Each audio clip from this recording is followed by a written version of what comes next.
నమస్తే welcome to our channel నేను ప్రియా కౌశిక్ హైదరాబాద్ లోని హబ్సిగూడ మెయిన్ సెంటర్ లో ఒకే కుటుంబానికి చెందిన నలుగురు వ్యక్తులు సూసైడ్ చేసుకోవడం జరిగింది. అయితే ఇందులో ఇద్దరు పెద్దవాళ్ళు ఇద్దరు చిన్నపిల్లలుగా గుర్తించారు పోలీసులు. ఈ విషయం తెలుసుకున్న వెంటనే పోలీసులు వచ్చి హుటాహుటిన డెడ్ బాడీస్ ని స్వాధీనం చేసుకొని విచారణ చేపట్టారు. అలాగే ఉస్మానియా హాస్పిటల్ కి తరలించడం జరిగింది. అయితే దీని గురించి పూర్తి వివరాలు ప్రస్తుతం ఫోన్ లైన్ లో హారిక ఉంది. హారికని అడిగి తెలుసుకుందాం. హలో హారిక. రైట్ ప్రియాంక. అసలు ఏం జరిగింది హారిక? ఎందుకంత కష్టం వచ్చింది? వయసు కూడా చాలా చిన్నదిగా చెప్తూ ఉన్నారు. ఏంటి అసలు? రైట్ ప్రియాంక. ప్రస్తుతం హబ్సిగూడలో ఇదైతే దారుణం అని చెప్పుకోవాలి. ఎందుకంటే ఇద్దరు పిల్లలు తొమ్మిదో తరగతి అండ్ 4th క్లాస్ చదువుతున్న ఇద్దరు పిల్లలు ఉన్నారు. ఒక పాప, ఒక బాబు. అండ్ హస్బెండ్ కూడా ఎక్కడైతే ఇప్పుడు కాలేజ్‌లో లెక్చరర్‌గా పనిచేస్తున్నారు.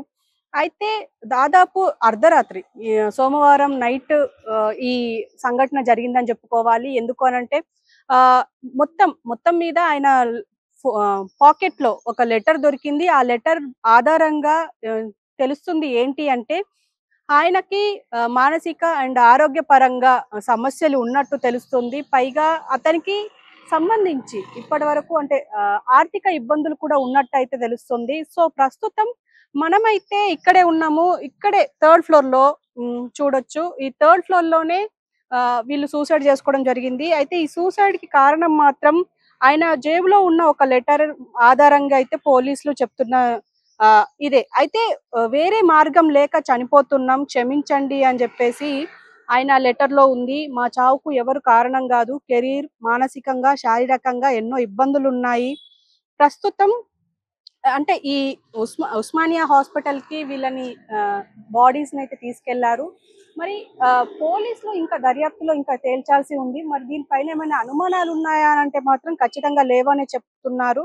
అయితే ఇప్పుడు ప్రస్తుతం ఈ చంద్రశేఖర్, కవిత ఎవరైతే ఉన్నారో మరి ఎక్కువ వయసు ఉన్నట్టు కూడా తెలుస్తలేదు. 40 హస్బెండ్‌కైతే 40, వైఫ్‌కైతే 35 ఉన్నట్టు తెలుస్తుంది. పిల్లలు కూడా పాప 9వ తరగతి చదువుతుంది. బాబు 4th క్లాస్ చదువుతున్నట్టయితే తెలుస్తుంది. ఇది మొత్తం ఓయూ పోలీస్ స్టేషన్ పరిధిలో జరిగింది. అయితే ఇప్పుడు ప్రస్తుతం వీళ్ళ బాడీస్‌నైతే హాస్పిటల్ తరలించారు. వీళ్ళ కుటుంబ సభ్యులు కూడా ఇప్పుడు ప్రస్తుతం ఇక్కడ లేరు. ఆహ్, ఇల్లుకైతే తాళమేసింది ఉంది. ఇక్కడ ఓనర్లు కూడా చెప్తున్నదేంటంటే వాళ్ళసలు ఇక్కడ ఎలాంటి గొడవలు పడలేదు అనేసి అని అంటున్నారు ప్రియాంక. రైట్. నైబర్స్ దగ్గర నుంచి కూడా వాళ్ళ ఫ్యామిలీ పరంగా ఎలాంటి కంప్లెయింట్స్ లేవు అని అంటారు. అంటే ఎప్పుడు కొట్లాడుకోవడం కానీ, ఇతరితర సమస్యలతో కానీ వాళ్ళెప్పుడూ లేరు. బానే ఉండేవారు. ఆశ్చర్యానికైతే గురవుతున్నారు అని అంటారు. అంతేనా? రైట్ ప్రియాంక. ఎందుకు అనంటే అసలు ఎప్పుడు ఎవరితో ఎక్కువగా గొడవలు పడలేదు. అండ్ బయట కూడా పడలేదు. ఎప్పుడు అంటే చాలా బాగా మాట్లాడేవారు అనేసి అని అంటున్నారు.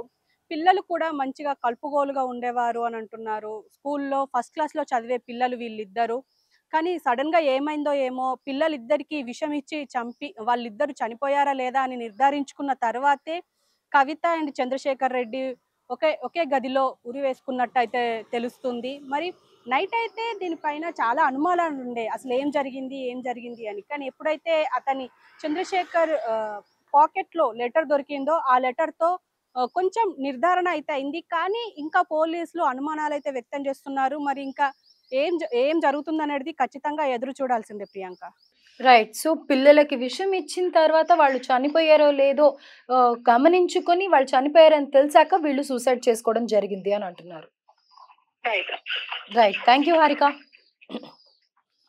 సో, ఏదేమైనప్పటికీ ఒక కుటుంబం ఇంత చెల్లాచెదురైపోయి అంత అమానుషంగా తమ కన్న పిల్లల్నే చంపేంత స్థితి వచ్చింది అంటే నిజంగా అతను ఎంత మానసిక ఇబ్బంది పడుతూ ఉన్నారో, అలాగే ఆవిడ కూడా ఏ తల్లి కూడా చేయకూడని పని తను చేసింది అని అంటే గనక ఇది డెఫినెట్‌గా హెల్త్ పరంగా అలాగే వాళ్ళ కెరియర్‌లో కూడా గ్రోత్ లేదు అన్న విషయము, at the same time financial problems వల్ల కూడా వాళ్ళు ఈ డెసిషన్ అయితే తీసుకొని పిల్లల్ని చంపేయడం కానీ, వాళ్ళు ఫ్యాన్‌కి హ్యాంగ్ చేసుకొని చనిపోవడం కానీ జరిగింది అని చెప్తున్నారు. అట్ ద సేమ్ టైమ్ వీళ్ళు ఎంత అనుభవిస్తున్నారో, ఏం అనుభవించారో తెలీదు కానీ, ఎప్పుడు కూడా చాలా కలుపుగోలుగా ఇంటి చుట్టుపక్కల వాళ్ళతో నవ్వుతూ, మాట్లాడుతూ ఉండేవాళ్ళని చెప్పి, పిల్లలు కూడా అంతే అని చెప్పి చుట్టుపక్కల వాళ్ళు చెప్తూ ఆశ్చర్యానికి గురైతున్నారు అని అనేసి చెప్తున్నారు. ప్రస్తుతం అదైతే అక్కడ వాళ్ళ చుట్టాలు కానీ, లేకపోతే వాళ్ళకి సంబంధించిన వాళ్ళు కానీ ఎవరు లేరని హారిక చెప్తూ ఉన్నారు.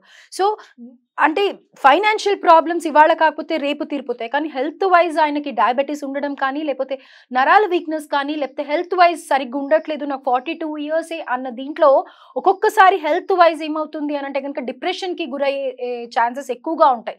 సో, ఆ డిప్రెషన్‌లోకి వెళ్ళిన మనిషిని, హస్బెండ్‌ని మరి వైఫ్ కౌన్సిల్ చేసారా? లేకపోతే ఇద్దరు మాట్లాడుకున్నారా? లేదో తెలీదు.